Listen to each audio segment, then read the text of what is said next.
નમસ્કાર વિદ્યાર્થી મિત્રો, ગુડ મોર્નિંગ. અહીંયા ફરીથી પરેશ પુરોહિત યુટ્યુબ ચેનલમાં સર્વે મિત્રોનું હાર્દિક સ્વાગત છે. તો આપણે સ્ટાન્ડર્ડ 12 માં જે ચેપ્ટર ચાલી રહ્યું છે ઘનવસ્તા, એમાં લાસ્ટમાં જે ટોપિક આપણે જોયો હતો તે ઘનતા વિશેનો અભ્યાસ કર્યો હતો મિત્રો. આપણે કે કોઈ એકમ કોષ હોય તો એકમ કોષની ડેન્સિટી કેટલી હોય, એ ડેન્સિટીને લગતા કેટલાક ક્વેશ્ચન સોલ્વ કરેલા આપણે. કેટલાક ક્વેશ્ચન તમને વોટ્સઅપ પર મોકલેલા પણ છે, જે તમે જોયા હશે. ઓકે, તો આ પ્રકારના ક્વેશ્ચન જનરલી એ ઘનતા વગેરે વાળા ટોપિકમાંથી પૂછાતા હોય છે. પણ એ પ્રશ્ન છે આપણે કે જ્યારે કોઈ ઘન પદાર્થ બને છે મિત્રો, તમે જાતે વિચારી શકો છો કે જ્યારે કોઈ ઘન પદાર્થ બને છે તો એ ઘન પદાર્થ બને છે તો એમાં ઘટક કણો કઈ રીતે ગોઠવાયેલા હશે, અથવા એની રચના કયા પ્રકારે થયેલી છે, એની જે સમૃદ્ધ રચના છે, એની જે ક્લોઝ પેક રચના છે, એમાં ઘટક કણો કઈ રીતે ગોઠવાયેલા હશે. તો એમાં ઘટક કણો 3 પ્રકારે ગોઠવાઈ શકે મિત્રો. યા તો એક પરિમાણીય રચના ધરાવતા હોય, યા તો દ્વિપરિમાણીય રચના ધરાવતા હોય, યા તો ત્રિપરિમાણીય, 1 ડાયમેન્શનલ, 2 ડાયમેન્શનલ અને 3 ડાયમેન્શનલ અલગ અલગ રીતે ગોઠવાયેલા હોય. તો કેટલીક રચનાઓ એવી હોય કે જે એક પરિમાણીય પ્રકારની આપણને જોવા મળતી હોય, કેટલીક રચનાઓ એવી હોય કે જેમાં દ્વિપરિમાણ એટલે કે 2 પરિમાણમાં જોવા મળતા હોય, 2 એક્સિસમાં જોવા મળતા હોય. ધારો કે આપણે આવું સિમ્પલ ડિસ્કશન કરીએ તો આપણી પાસે જે એક્સિસ હોય, આપણી પાસે જે એક્સિસ છે એમાંથી કેટલીક વાર એવું વિચારીએ કે સપોઝ એક્ઝામ્પલ તરીકે આ રીતે આપણે દર્શાવીએ છીએ, અને આપણે x એક્સિસ કહી દઈએ, આને સપોઝ આપણે એવું કહી દઈએ કે y એક્સિસ. એવું કહીએ મિત્રો આપણે કે ધારો કે આ આપણે કહી દઈએ કોઈ એક્સિસ છે, એની સાથે જોડાયેલી આ બીજી કોઈ એક્સિસ છે, આ જે એક્સિસ છે એને કહી દઈએ x એક્સિસ, આને કહી દઈએ આપણે y એક્સિસ. તો જ્યારે ઘટક કણો માત્ર ને માત્ર જો x એક્સિસ પર ગોઠવાયેલા હોય તો એને એક પરિમાણીય રચના કહેવાય, માત્ર ને માત્ર y એક્સિસ પર ગોઠવાયેલા હોય તો એને પણ એક પરિમાણીય રચના કહેવાય. પણ ધારો કે ઘટક કણો x અને y એમ બંને પ્રકારની અક્ષ પર ગોઠવાયેલા હોય, બંને બાજુ ગોઠવાયેલા હોય તો 2 ડાયમેન્શનલ કહેવાય. એના સિવાય ત્રીજી જે ડાયરેક્શન આવે છે એ એક્ઝેક્ટ આને લંબરૂપે આવશે. આ રીતે મિત્રો આ બાજુ આપણી બાજુ બહારના ભાગમાં, જે આપણે અહીંયા દર્શાવી શકાતા નથી, પણ એને છતાં પણ દર્શાવ્યું તો આપણે આવું દર્શાવી દઈએ કે ચલો ભાઈ આ z એક્સિસ, અહીંયા દર્શાવી દઈએ આપણે z એક્સિસ જે આપણી બાજુ છે. ઓકે, અને જો ત્રણેય અક્ષ પર પરમાણુ ગોઠવાયેલા હોય તો એને ત્રિપરિમાણીય રચના તરીકે ઓળખવામાં આવે. તો આવી અલગ અલગ પ્રકારની જે સમૃદ્ધ રચનાઓ કહેવાય, ક્લોઝ પેક સિસ્ટમ્સ કહેવાય, એ દરેક ક્લોઝ પેક સિસ્ટમ્સનો આપણે મિત્રો અભ્યાસ કરવાનો છે. એકદમ ઇન્ટરેસ્ટિંગ છે. 2-3 નવા શબ્દો પણ આપણને જાણવા મળશે. તો પહેલું આપણે ચર્ચા કરી લઈએ મિત્રો, એક પરિમાણીય રચના કોને કહેવાય, અથવા તો 1 ડાયમેન્શનલ સ્ટ્રક્ચર કોને કહેવાય. તો જે એક પરિમાણીય રચના હોય, 1 ડાયમેન્શનલ જે સ્ટ્રક્ચર છે આપણી પાસે, એ કયા પ્રકારે રચાય છે, પ્રશ્ન એ છે. તો આપણે પહેલા ચર્ચા કરી અહીંયા ઉપર કે જ્યારે કોઈ એક જ પરિમાણમાં બધા જ ઘટક કણો ગોઠવાયેલા હોય તો એને એક પરિમાણીય રચના તરીકે ઓળખવામાં આવે છે. એક્ઝામ્પલ તરીકે હું તમને એવું કહું કે બહુ એકદમ સિમ્પલી સમજી શકાય એવું છે કે અહીંયા એક પરમાણુ ગોઠવાયેલો છે. મિત્રો માં એક વસ્તુ યાદ રાખજો બીજી, કે અહીંયા જ્યારે પણ આપણે આ પ્રકારની ક્લોઝ પેક સિસ્ટમ ગણીએ છીએ, અહીંયા આપણે જે ભણવાનું છે એ ક્લોઝ્ડ પેક રચનાઓ ભણવાનું છે મિત્રો. ક્લોઝ્ડ પેક રચનાઓ, અથવા તો એને કેવું હોય તો એને સમૃદ્ધ રચનાઓ પણ કહેવાય. એને આપણે કહીએ સંકુલિત સમૃદ્ધ રચનાઓ તરીકે ઓળખીએ છીએ. અને આ જે સંકુલિત સમૃદ્ધ જે રચનાઓ છે, એ રચનાઓમાં પહેલી જ્યારે 1 ડાયમેન્શનલ સ્ટ્રક્ચરની આપણે વાત કરતા હોઈએ તો એવું ધારવાનું કે જે આપણે પરમાણુ દોરીએ છીએ એને ગોળા તરીકે સ્વીકારવાનો છે. તો અહીંયા આપણે એક ગોળો દર્શાવી દો, એની બાજુમાં બીજો ગોળો છે, એની બાજુમાં ત્રીજો ગોળો છે, ચોથો ગોળો છે, 5મો ગોળો છે, આમ ચાલ્યા કરે છે મિત્રો. અને જે રીતે આ બાજુ કન્સ્ટ્રક્શન ચાલ્યા કરશે એ રીતે આ બાજુ પણ વિચારવાનું આપણે. તો હવે અહીંયા આની જે ભાગ અથવા આની જે રચના છે અથવા આની જે ગોઠવણી છે એ એક જ લાઈનમાં થાય છે. તો તમે આનો આકાર લખવો હોય તો મિત્રો એવું થઈ શકે કે આકાર રેખીય થશે. સિમ્પલ એક જ લાઈનમાં હોય તો રેખીય આકાર થાય. ધારો કે ચલો ઉપર ડાયરેક્શનમાં હોય તો એ રેખીય થાય. કદાચ એની જગ્યાએ આવું ગોઠવાયેલું હોય, કદાચ આ એક એક્ઝામ્પલ છે, એક્ઝામ્પલ A. હું એક્ઝામ્પલ B દોરું છું. એક્ઝામ્પલ B કદાચ આ રીતે દર્શાવેલું હોય, 1 2 3 4 આમ દર્શાવેલું હોય તો આને પણ મિત્ર 1 ડાયમેન્શનલ જ ગણાય. કદાચ ચાલો એક્ઝામ્પલ C આપણે આ રીતે દર્શાવીએ છીએ, 1 2 3 4 આમ દર્શાવેલું હોય. કોઈ પણ રીતે દર્શાવેલું હોય પણ એક જ ડાયરેક્શનમાં દર્શાવેલું હોય તો એને વન ડાયમેન્શનલ સ્ટ્રક્ચર તરીકે ઓળખવામાં આવે છે. આ મિત્રો ધ્યાન રાખવું ખાસ, એકદમ સિમ્પલ અને સરળ બાબત છે. ઓકે, સમજાઈ પણ જાય છે. હવે મેઇન વસ્તુ એ છે કે આ પ્રકારની જ્યારે પણ રચનાઓ રચાતી હોય છે, જ્યારે પણ આવા રેખીય આવા પ્રકારના બંધારણ બને છે તો એનો આકાર તમે જોઈ શકો રેખીય, આનો આકાર જોઈ શકો રેખીય, આનો આકાર જોઈ શકો રેખીય. તો અહીંયા લખી શકાય કે આવી જ્યારે બંધારણ અથવા તો આવા સ્ટ્રક્ચર બને છે તો એમનો આકાર હંમેશા યાદ રાખજો કે રેખીય આવશે. આકાર કેવો આવશે? રેખીય. એની સાથે બહુ જ ઇમ્પોર્ટન્ટ શબ્દ છે આપણી પાસે સવર્ગાંક. સવર્ગાંકનો મતલબ શું થાય? પહેલો તો પ્રશ્ન છે કે સવર્ગાંક એટલે શું? તો સવર્ગાંકનો મતલબ એ થાય મિત્રો કે કોઈ એક પરમાણુ અથવા ઘટક કણ એ એની આજુબાજુ કેટલા પરમાણુ સાથે સીધો જોડાયેલો છે એને એનો સવર્ગાંક કહેવાય. કોઈ એક પરમાણુ, ધારો કે આપણે એવું કહી દઈએ કે અહીંયા સેન્ટરમાં રહેલો જે પરમાણુ છે એ સેન્ટરમાં રહેલો પરમાણુ એ તેની આજુબાજુ રહેલા કેટલા પરમાણુ સાથે સીધા સંપર્કમાં છે. તો તમે અહીંયા જોઈ શકો છો, એક આના સંપર્કમાં હોય અને એક આના સંપર્કમાં હોય. તો એનો મતલબ કે જેટલા પરમાણુના સંપર્કમાં હોય એને શું કહેવાય? સવર્ગાંક. તો સવર્ગાંકનો મતલબ થાય કોઈ પરમાણુ કેટલા પડોશી પરમાણુના, આપણે કે પડોશી આપણે આજુબાજુમાં રહેતા હોય એવા, તો આની માટે આને આ બંને શું થઈ જાય? પડોશી થઈ જાય. આ પછી પડોશી ના કહેવાય, બીજો પડોશી કહેવાય. એવા તો પડોશી ઘણા બધા હોય પણ પહેલો પડોશી, બીજો પડોશી, ત્રીજો. તો ડાયરેક્ટલી એટેચ થયેલો જે પડોશી હોય, એક્ઝેક્ટ આપણી બાજુમાં રહેતો હોય, જેની સાથે આપણે વારંવાર ઝઘડા વગેરે અમાર નહીં થતા હોય, પણ જનરલી આ તો કોઈને થતા હોય. તો કોઈ પરમાણુ કેટલા પડોશી પરમાણુ સાથે સીધા સંપર્કમાં હોય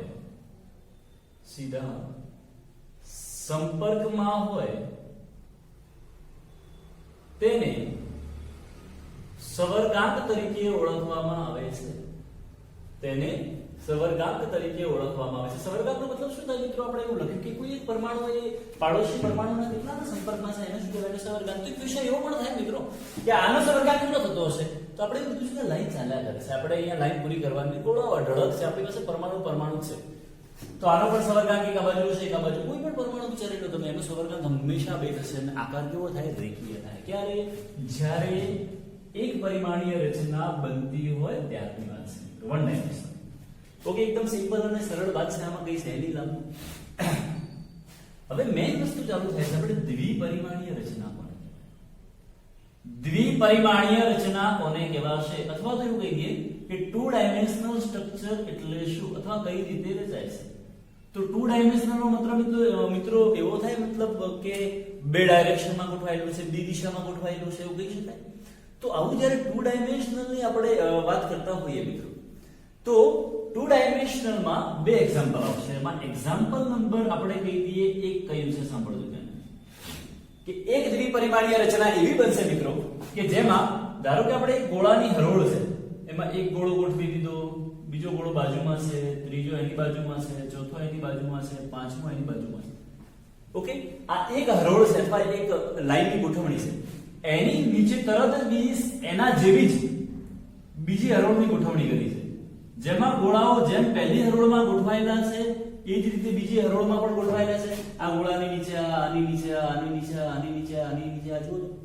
એવું જ ફરીથી ત્રીજી હરોળમાં પણ સેમ છે કે અહીંયાની નીચે ગોળો, આની નીચે ગોળો હશે, આની નીચે ગોળો હશે. તો ગોળાની નીચે ગોળો હોય તો આ પ્રકારે જ્યારે ગોઠવાયેલું હોય તો પ્રથમ જે હરોળ છે એને નામ અહીંયા લખી દઈએ આપણે પ્રથમ હરોળ. આને લખી દઈએ આપણે પ્રથમ હરોળ, આને લખી દઈએ બીજી હરોળ તરીકે લખીએ આપણે.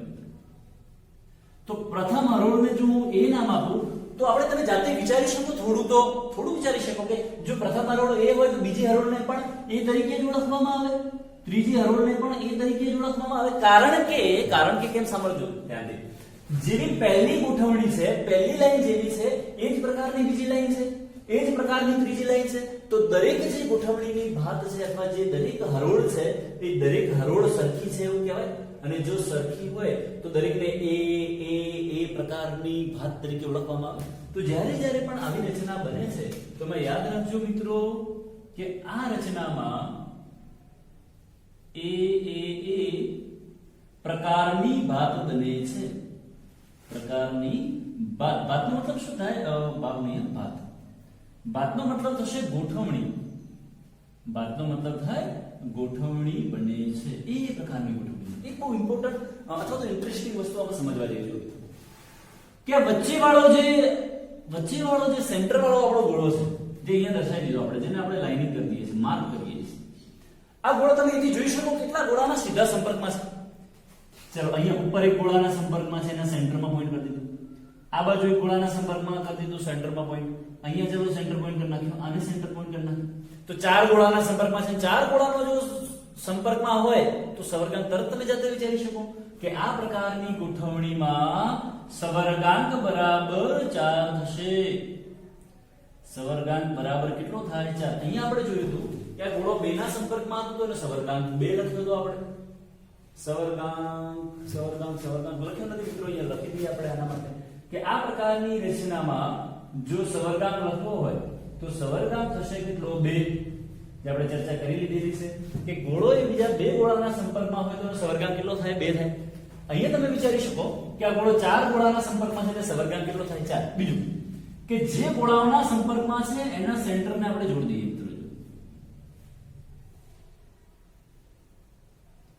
જે ગોળાઓના સંપર્કમાં છે એના કેન્દ્રોને આપણે એકબીજા સાથે જોડ્યા છે તો તમે જોઈ શકો કે વચ્ચે ચોરસ બને છે. જો જે ગોળાઓના સંપર્કમાં છે એના કેન્દ્રોને જોડતા વચ્ચે ચોરસ બને છે, એટલા માટે આ પ્રકારની રચનાને મારે કહેવું હોય તો એ કહી શકાય ચોરસ ક્લોઝ પેકિંગ રચના. આ પ્રકારની જો રચનાને કહેવું હોય તો એવું પણ કહી શકાય ચોરસ ક્લોઝ પેકિંગ તરીકે ઓળખવામાં આવે. આ પ્રકારની રચનાને ચોરસ ક્લોઝ પેકિંગ રચના કહે છે. સમજણ પડે છે મિત્રો કેમ ચોરસ ક્લોઝ પેકિંગ તરીકે ઓળખવામાં આવે? ચોરસ ક્લોઝ પેકિંગ એટલા માટે કહેવામાં આવે કે આ ગોળો જેટલા જે 4 ગોળાના સંપર્કમાં છે એના કેન્દ્રોને એકબીજા સાથે જોડતા જુઓ તો ચોરસ બને છે, એટલા માટે એને ચોરસ ક્લોઝ પેકિંગ તરીકે ઓળખવામાં આવે. એકદમ સિમ્પલ અને સરળ આઈડિયા છે. ઓકે, હવે આપણે વિચાર લીધું અથવા એવું કહી શકાય પ્રથમ હરોળ એ બીજી હરોળને સમાન છે, અથવા બીજી હરોળ એ ત્રીજી હરોળને સમાન છે, અથવા બીજી હરોળ એ પ્રથમ હરોળને સમાન છે. એટલા માટે એ પ્રકારની ભાગ બને છે. એનો સવર્ગાંક કેટલો થાય? 4 થાય.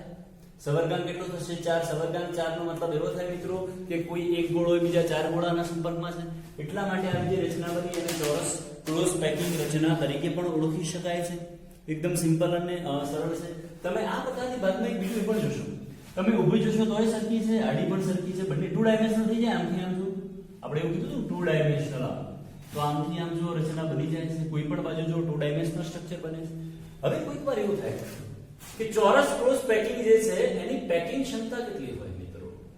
તો એની પેકિંગ ક્ષમતા બરાબર આપણે યાદ રાખી લઈશું. આમ તો એનસીઈઆરટી બુકમાં નથી, પણ જનરલી કોઈ એક્ઝામ હોય, કોઈ અલગ અલગ પ્રકારની એક્ઝામ લેવાતી હોય તો એક્ઝામમાં ચોરસ ક્લોઝ પેકિંગ રચનાની પેકિંગ ક્ષમતા કોઈક વાર ડાયરેક્ટ એમસીક્યુમાં આપણને પૂછાતી હોય છે. તો એની પેકિંગ ક્ષમતા કેટલી થશે? 78.5%. ચલો આને આપણે કેલ્ક્યુલેટ કરવાનો પ્રયત્ન કરીએ કે ખરેખર કઈ રીતે આવે છે અથવા પેકિંગ ક્ષમતા કઈ રીતે શોધાય છે. તો પેકિંગ ક્ષમતા બરાબર અહીંયા ફોર્મ્યુલા લખવું હોય તો પેકિંગ ક્ષમતા બરાબર હું એવું લખી દઉં.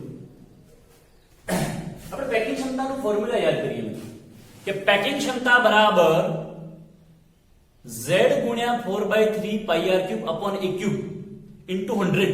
પણ એ 3 ડાયમેન્શનલ માટે હતું મિત્રો. 3 ડાયમેન્શનલ માટે, 2 ડાયમેન્શનલ માટે નહીં.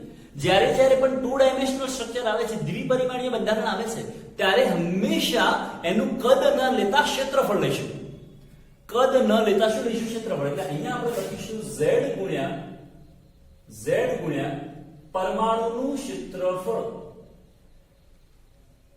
પરમાણુનું ક્ષેત્રફળ અથવા તો એનો પરમાણુ ક્ષેત્રફળ ભાગ્યા એકમ કોષનું ક્ષેત્રફળ. ભાગ્યા લખી દઈએ આપણે એકમ કોષનું ક્ષેત્રફળ. ઓકે, અને એ જે ટકા શોધવા માટે એને શું કરીશું આપણે? ગુણ્યા 100 કરી દઈએ એટલે ટકા મળી જાય. તો ઇઝ ઇક્વલ ટુ ચલો z કેટલા થશે આમાં? ઓકે, આનો પ્રશ્ન એ છે કે z કેટલા છે. તો આ જે ચોરસમાં જેટલા પરમાણુ આવતા હોય એને શોધી કાઢવાની. તો ધ્યાનથી સમજજો મિત્રો.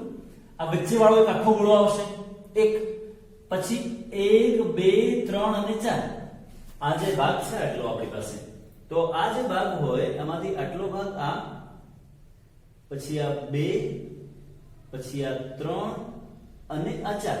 પણ આ શું આખો ગોળો છે? ના, તમે આને આમ આગળ લંબાવો ને, જો તો મિત્રો થોડો આઈડિયા આવી શકે તમને. તમે આ ગોળાને થોડો આગળ લંબાવો તો થોડો આઈડિયા આવી શકે. તો કુલ કેટલા ભાગ કર્યા? 1 2 3 4. આમાંથી ચોથો ભાગ છે.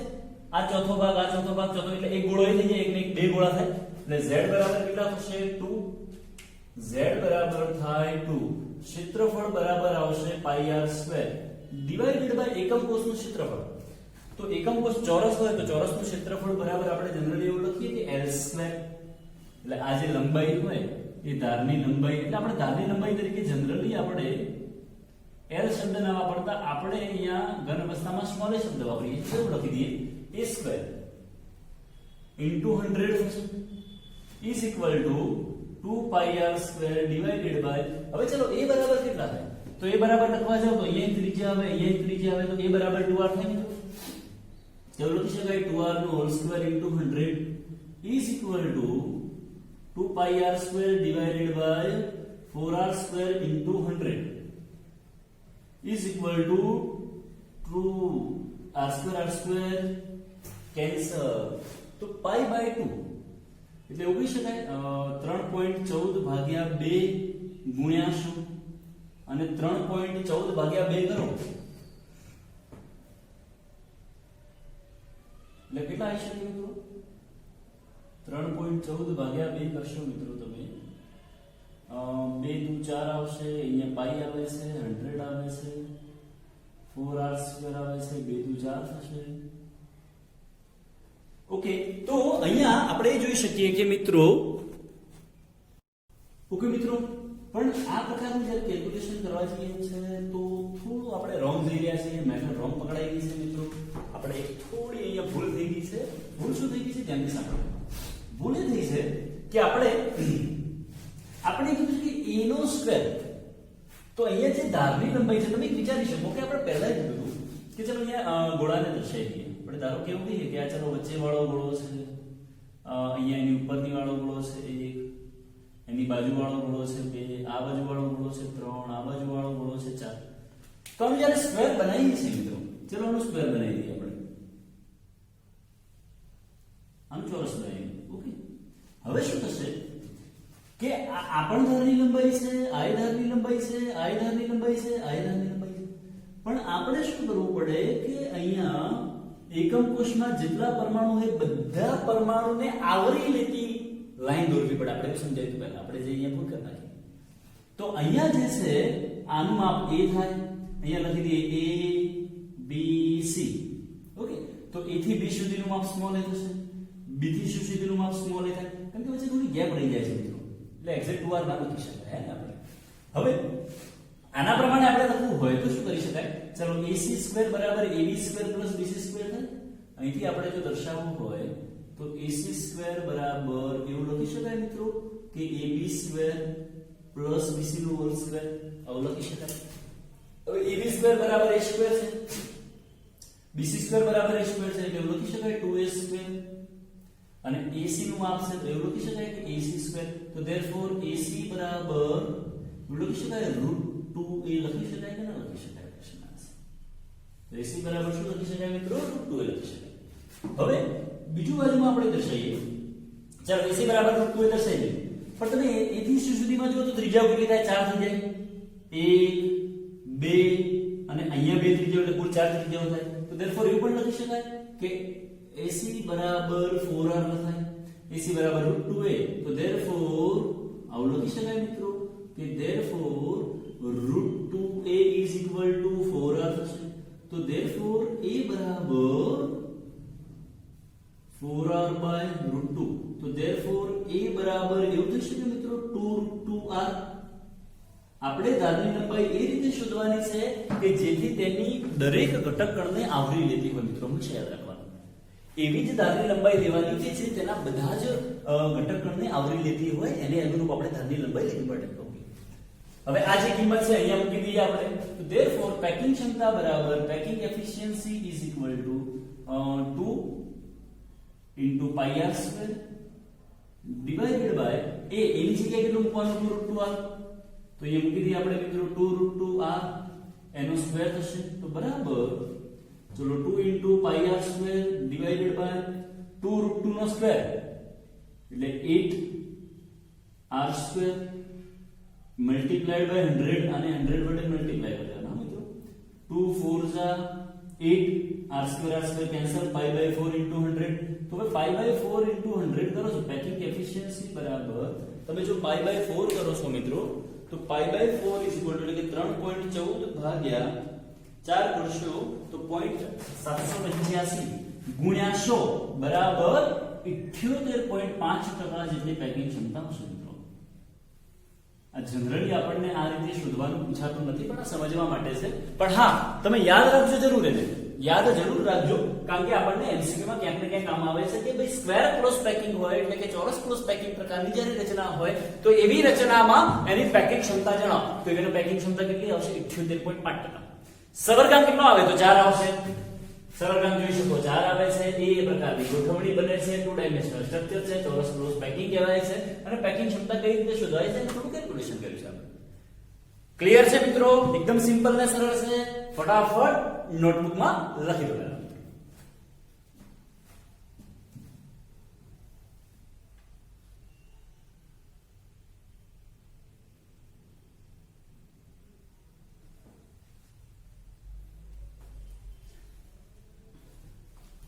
ઓકે, તો અત્યારે આપણે જે ટુ ડાયમેન્શનલ સ્ટ્રક્ચર ભણી રહ્યા છીએ મિત્રો, પહેલા વન ડાયમેન્શનલ ભણ્યું જેનું સરળગામ 2 હતો, ટુ ડાયમેન્શનલ ભણ્યું પણ ટુ ડાયમેન્શનલમાં આપણે એવું કીધું કે બે પ્રકારની રચના છે જેમાં એક રચના આપણે ભણી ગયા છીએ જેનું સરળગામ 4 થાય છે, જેની પેકિંગ ક્ષમતા ઓલમોસ્ટ 78.5% જેટલી થાય છે. તો એ રચનાને ચોરસ ક્લોઝ પેકિંગ તરીકે ઓળખવામાં આવશે. પણ એના સિવાય બીજી એક રચના અથવા એક બીજી ગોઠવણી પણ શક્ય બને છે જેનો અભ્યાસ આપણે હવે કરીશું. તો એ જે બીજા પ્રકારની ગોઠવણી બને છે એ કયા પ્રકારની છે મિત્રો? તો ધારો કે આપણે એવું કહીએ દ્વિપરિમાણીય રચનામાં આપણી પાસે કયા પ્રકારની રચના છે મિત્રો? દ્વિપરિમાણીય રચના. તો હવે જે દ્વિપરિમાણીય રચના આપણે ભણવા જઈ રહ્યા છે એને ધ્યાનથી સમજવું કે શું કહેવા માંગે છે. તો એમાં શું થશે કે એમાં એક્ઝામ્પલ તરીકે એને સ્ટ્રક્ચર દ્વારા પ્રયત્ન કરીએ આપણે. ધારો કે આ એક ગોળો છે, આ બીજો છે, ત્રીજો છે, ચોથો છે, પાંચમો છે, છઠ્ઠો છે. જો તમે આમ જ ગોળો દર્શાવી દો મિત્રો, આમ જ પરમાણુ જો દર્શાવવામાં આવે તો એને કહી શકાય એક પરિમાણીય રચના. હવે શું કરવાનું કે આ જે ગોળો છે ગોળાની એક્ઝેક્ટ નીચે ગોળો નહીં મૂકવાનો નથી. બે ગોળાની વચ્ચે પણ જગ્યા રહેતી હોય. ધારો કે બે ગોળા છે તો અહીંયા વચ્ચે જગ્યા રહે, આ બે ગોળાની વચ્ચે તો જ્યાં જગ્યા રહેતી હોય ત્યાં નવો ગોળો મૂકવાનો. અહીંયા ગોળો મૂકી દીધો. જ્યાં જગ્યા રહેતી હોય ત્યાં આપણે ગોળો મૂકી દઈએ મિત્રો. જ્યાં જગ્યા રહેતી હોય ત્યાં ગોળો મૂકી દઈશું. ચલો ફરી આ બે ગોળાની વચ્ચે ગોળો મૂકીશું. જ્યાં જગ્યા રહેતી હોય ત્યાં ગોળો મૂકતા જઈશું મિત્રો. અને થોડું વ્યવસ્થિત દર્શાવી દઈએ આપણે. પહેલી હરોળ 1 2 3 4 5. બીજી હરોળમાં બે ગોળાની વચ્ચે ગોળો મૂકી દઈએ મિત્રો. આ બે ગોળા વચ્ચે ગોળો, આ બેની વચ્ચે ગોળો, આ બેની વચ્ચે ગોળો. ત્રીજી હરોળ દર્શાવીએ તો ફરી પાછો આ બે ગોળાની વચ્ચે ગોળો, આ બે ગોળાની વચ્ચે ગોળો, આ બે ગોળાની વચ્ચે ગોળો, આમ ગોળો આવશે, આમ ગોળો આવશે. ફરી પાછો આ બે ગોળાની વચ્ચે ગોળો આવશે. તો આપણે મૂકતા જઈએ તો કઈ પ્રકારની ભાગ બને છે મિત્રો? આવી ગોઠવણી બને.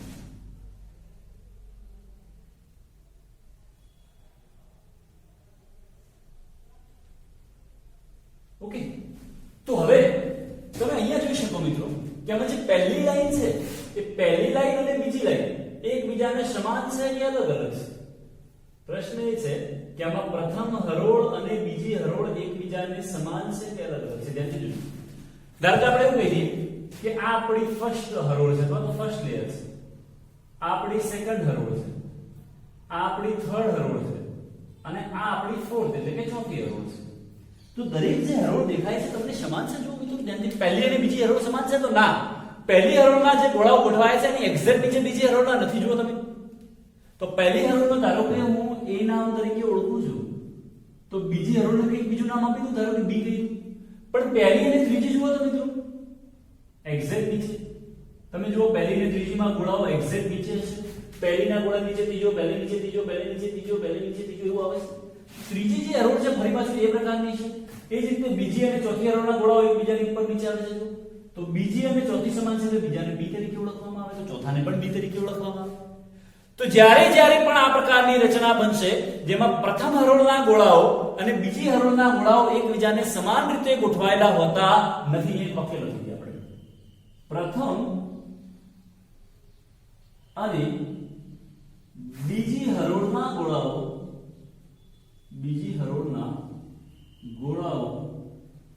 ની ગોઠવણી સમાન પ્રકારે હોતી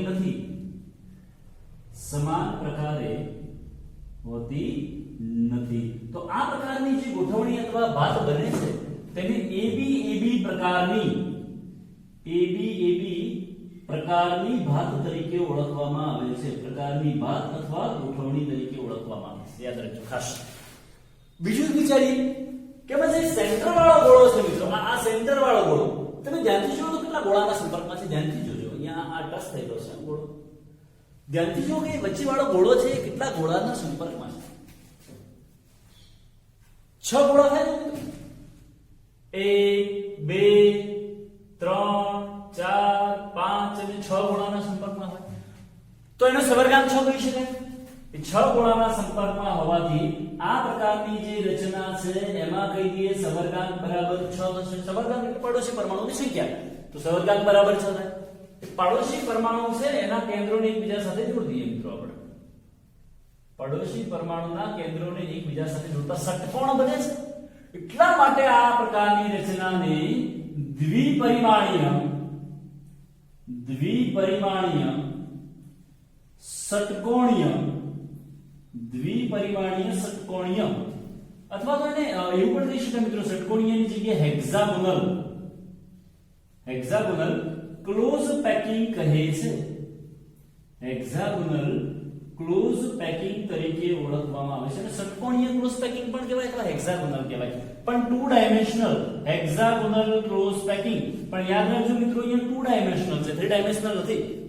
આપણે આગળ જે પેકિંગ ક્ષમતા ભણ્યા હતા એ પેકિંગ ક્ષમતામાં જે ષટકોણીય લીધેલું છે 3 ડાયમેન્શનલ છે. અને અહીંયા જે ષટકોણીય રચના બને છે કેવી છે? 2 ડાયમેન્શનલ છે. એબી પ્રકારની ગોઠવણી હોય, પ્રથમ હરોળ અને બીજી હરોળના ગોળાઓ સમાન ના હોય, પહેલી અને ત્રીજીના સમાન હોય એવું કહેવાય કે દ્વિપરિમાણીય ષટકોણીય રચનામાં પ્રથમ હરોળ ત્રીજી હરોળ સાથે સમાન હોય, ત્રીજી પાંચમી સાથે, પાંચમી પહેલી સાથે, પાંચમી પહેલી હરોળ જ હોય ને. ઇવન નંબર અને ઓડ એકી સંખ્યાવાળા બધા સમાન હોય, બેકી સંખ્યાવાળા બધી હરોળ કેવી હોય? સમાન હોય. ઓકે. હવે આમાં એક બીજું પણ સાથે વિચારી શકીએ મિત્રો. જો આમાં સાથે એ વિચારવાનું છે કે અહીંયા ધારો કે આપણે એવું ભૂલી જઈએ અત્યારે કે કઈ હરોળ કોને સમાન છે એને આપણે અત્યારે લેવા દેવા નથી.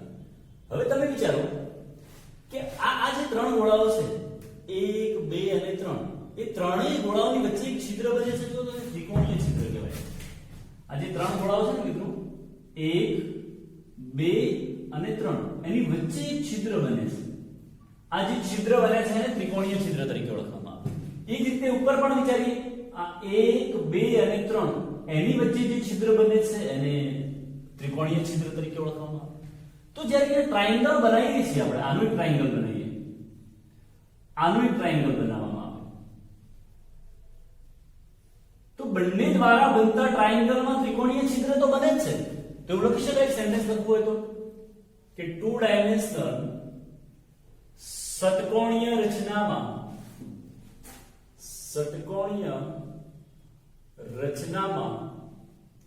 ત્રિકોણીય છિદ્ર રચાય છે.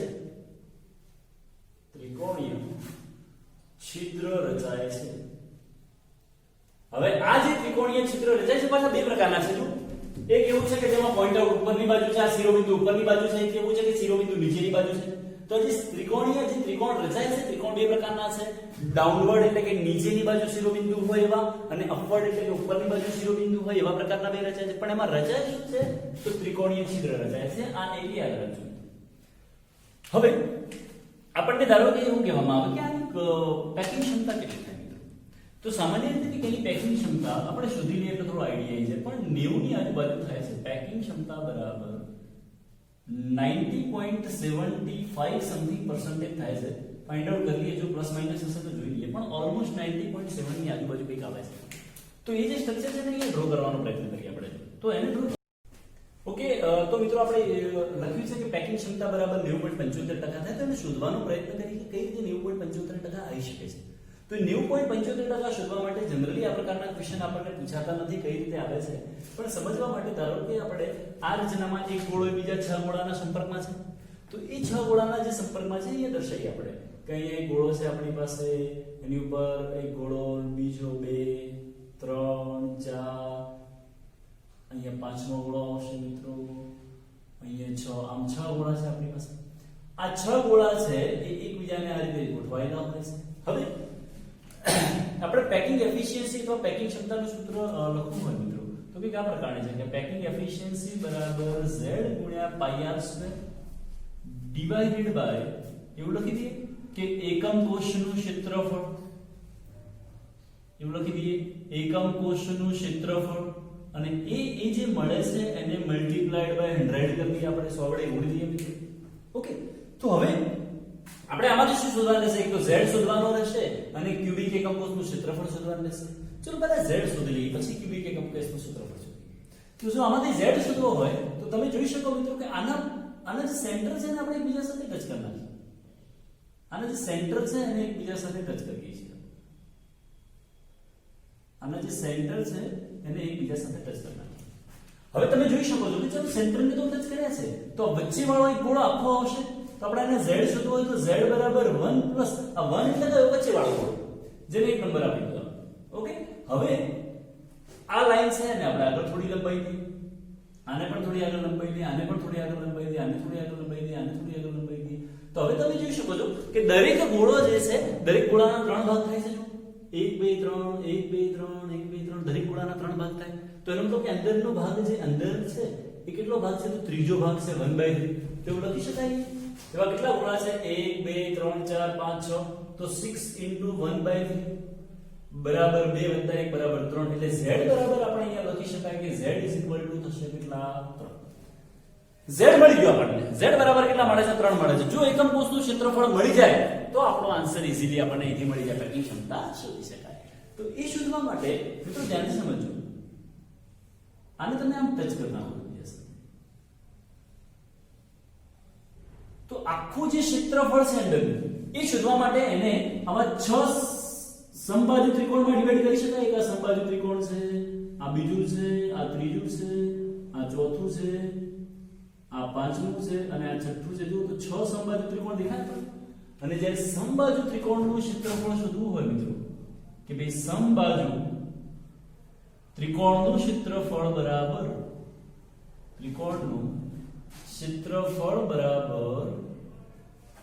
એવું લખી શકાશે √3/4 a². આની ફોર્મ્યુલા છે √3/4 a². હવે બીજી એક વસ્તુ એ પણ લખી શકાય અહીંયા a કેટલો થાય? તો અહીંયાથી તમે અહીંયા સુધીનું જે માપ હોય એને ધારની લંબાઈ a કહેવાય.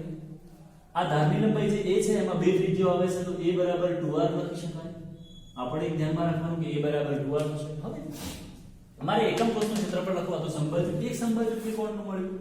આ ધારો કે એક સમબાજુ ત્રિકોણ છે એનું ક્ષેત્રફળ આટલું મળ્યું આપણને. એવા કેટલા છે? 6 છે. તો એકમ કોષનું ક્ષેત્રફળ બરાબર